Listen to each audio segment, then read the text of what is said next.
Kash Patel acaba de ser atrapado de nuevo.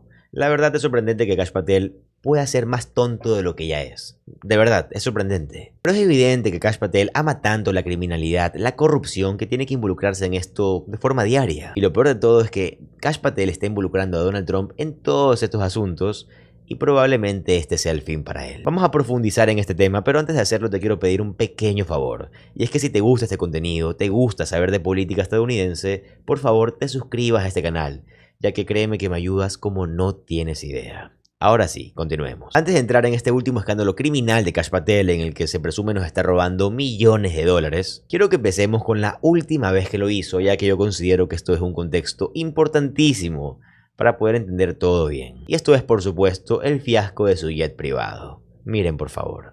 Back in 2023 and 2024, when the current FBI director was working as a podcaster, obsessed with cleaning up the deep state, slashing government spending, he had one specific idea about how to do it. Chris Wray doesn't need a government-funded G5 jet to go to vacation. Maybe we ground that plane. $15,000 every time it takes off. Just a thought. Go take their money. Chris Wray doesn't need a private jet. We're not the guys running around on private jets. And somebody maybe in Congress should ask for how many flights on a private jet Director Comey took, or my predecessor Director Wray took, and how many personal trips they took.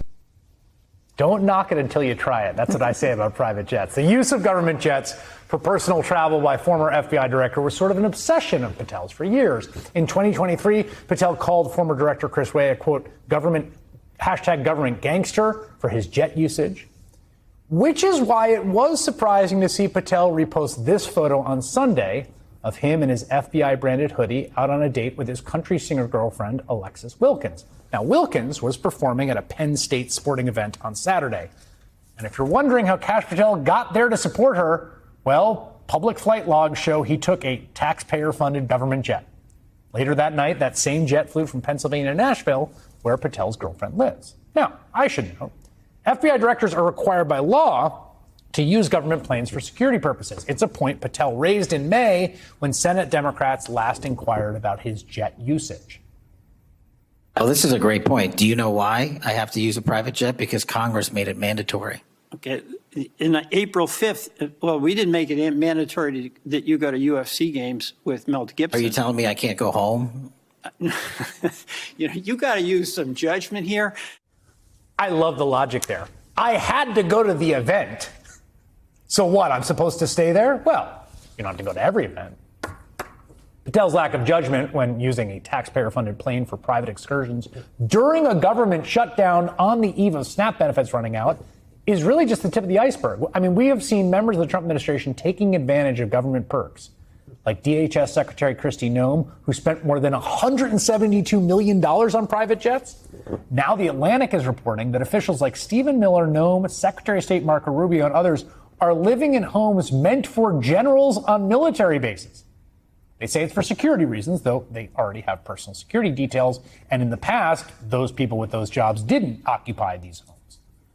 They all seem to be taking Trump's cues. They can help themselves to the public too. No solo es un escándalo absurdo e hipócrita por parte de Kash Patel, diciendo incluso antes de ser director del FBI que cuando él llegue al poder, o sea, cuando él sea director, se va a acabar esto del uso indebido de los jets privados del Estado. Que eso es terrible, que tiene que parar, y comenzó a hablar del desperdicio de dinero que conlleva esto. ¿Recuerdan cuando a MAGA le importaba el desperdicio, el fraude, el abuso? Sí, yo creo que ya es muy obvio que nunca les importó, simplemente fue un argumento que utilizaron durante la campaña para ganar las elecciones. Por supuesto que este argumento quedó completamente destrozado con la inútil, innecesaria, extremadamente costosa fiesta de 60 años de Donald Trump, fiesta a la que nadie quiso asistir. Pero ser hipócrita es una cosa, y que Kash Patel reafirmara su defensa es una aún peor, considerando que este escándalo en el que estamos a punto de entrar es de la misma caña. If I was actually abusing it, I would go see every one of her shows. I think I get to like 15%. Just to clarify, how often has he traveled to see you since January 20th? Oh gosh, I think with Nashville, you've been in Nashville, like... Yeah, I've been to her house a couple times with her family for the holidays and, birthdays. I've seen her perform this year, I think, 3 times. Yeah. El argumento de él es que él ha usado el jet muy pocas veces. O sea, básicamente su argumento es, Sí he cometido un poquito de despilfarro de dinero, pero no tanto como pude haber cometido. O sea que Kash Patel quiere que la sociedad se sienta tranquila, diciendo, no les robé tanto dinero, solo un poquito. Porque claro, para Kash Patel, al darse cuenta de qué tan alto es el nivel de corrupción dentro de Estados Unidos, considera que el nivel que él ha utilizado para, ya saben, romper las leyes y utilizar este avión como que si fuera de él, no es tan fuerte. Kash Patel, déjame decirte algo directamente. Tienes un argumento pésimo. Pésimo, pésimo, pésimo, y estás reafirmando tu corrupción. Pero esto lo hiciste no con los Jets, sino con los BMWs. We're back with MS Now exclusive reporting. FBI Director Kash Patel's new vehicle is raising eyebrows in Washington. We're learning Patel had the FBI purchase a high-end, specially armored BMW to drive him around, and this is according to 4 sources familiar with the matter. Now, FBI directors are traditionally driven in a Chevrolet Suburban. Let's bring in MS Now senior investigative reporter Carol Leonnig, author of Injustice, How Politics and Fear Vanquished America's Justice Department. Carol, you and Ken broke this story just this morning. What more are you learning about all of this, and how is the administration justifying this purchase? Well, Anna, thank you so much for focusing on it. It's been kind of gobsmacking for FBI officials, both former and current, as they have described to us this purchase of a small fleet of armored BMWs. You know, armored BMWs have traditionally been used in really unusual places, green zones, like actual areas where war is close by in the front line, usually internationally. There is no precedent for an FBI director to have an armored BMW, much less a fleet of them.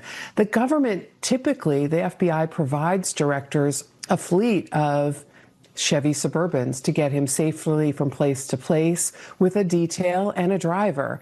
But in this case, Kash Patel ordered the purchase of 4 BMWs with this special armored plating around them.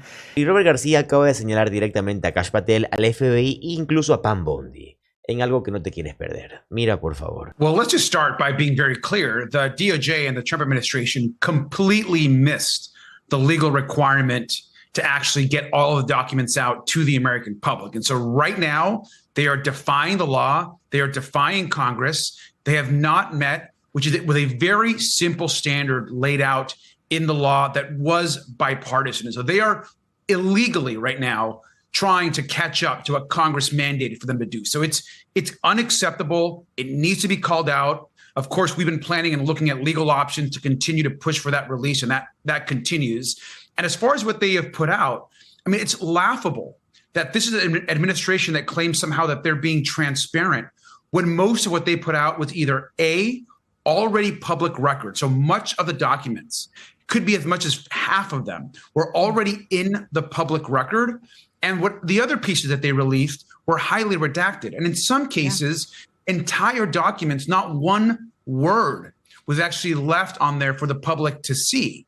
So this idea that somehow they are being honest with the public, what clearly is happening is a White House cover-up. They are now trying to cover up the truth. So it's incredibly important that Congress and the American public and the survivors who are really leading this effort stand strong and continue to push for the release of all of the Epstein files. One of the things that stood out to us was that the DOJ released some photos, then pulled them, then put them back after people started asking questions about it. One included an image of Donald Trump.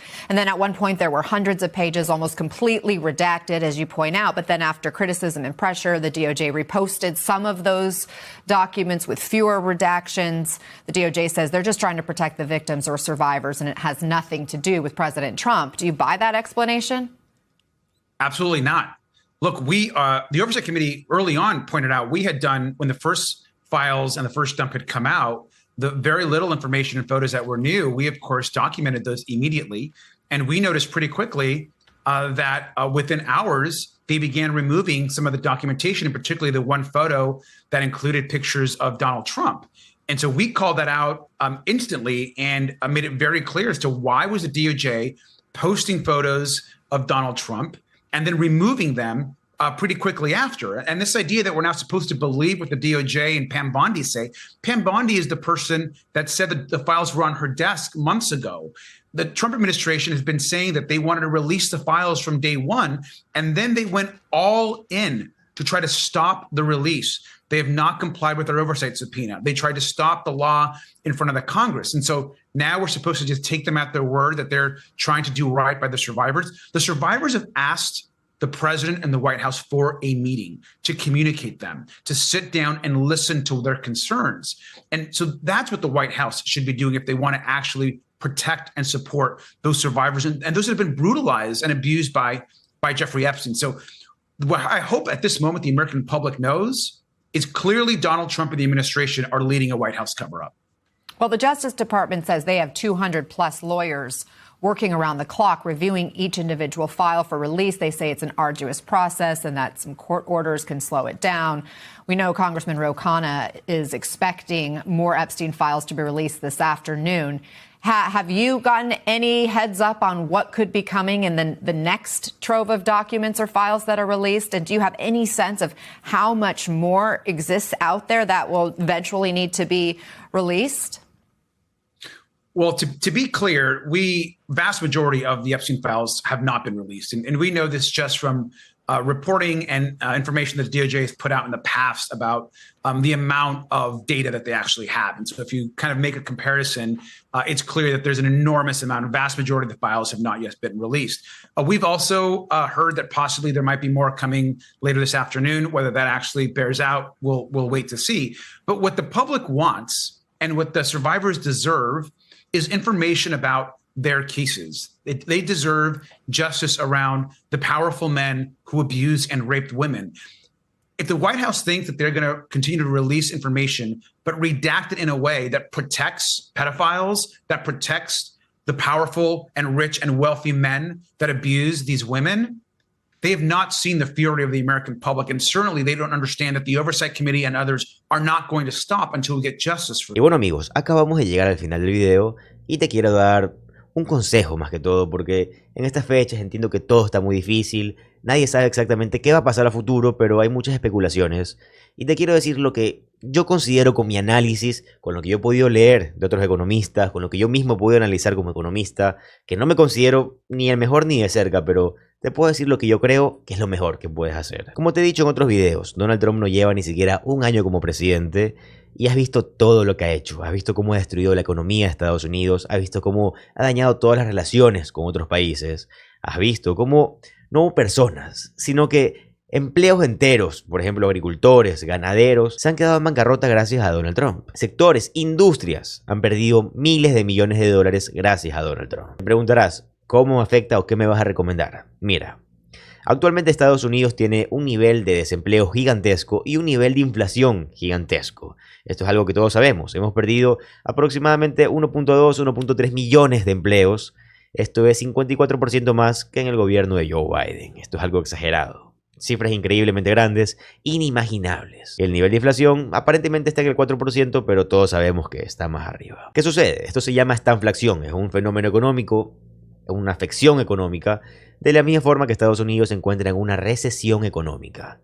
Esto quiere decir que estamos en crisis. El país no tiene dinero, todo está caro. ¿Qué hacemos? Mira, si tú tienes la bendición, y te digo, la bendición de trabajar y que te sobra un poco de dinero, cuando digo sobrar me refiero que tienes dinero extra para comer en un lugar costoso, tienes dinero extra para comprarte un lujo, eso es dinero de sobra. Yo te recomendaría que hagas un cálculo, abras un Excel, escribas en una hoja qué necesitas de verdad, no exagerados, no lujos, qué necesitas de verdad para sobrevivir un mes. Tus 3 comidas, si comes 3, 4, 2, las que consumas necesarias, las bebidas, cuánto consumes de arriendo, cuánto consumes de gasolina, lo que te sobre, sean $100, 200, 500, 1000, no importa. ¿Cuánto dinero gastas al mes de tu salario necesario para sobrevivir? ¿Y cuánto te sobra? Ese sobrante, guárdalo. En el banco y en efectivo. No importa cuánto dinero sea el sobrante, guárdalo. ¿Por qué?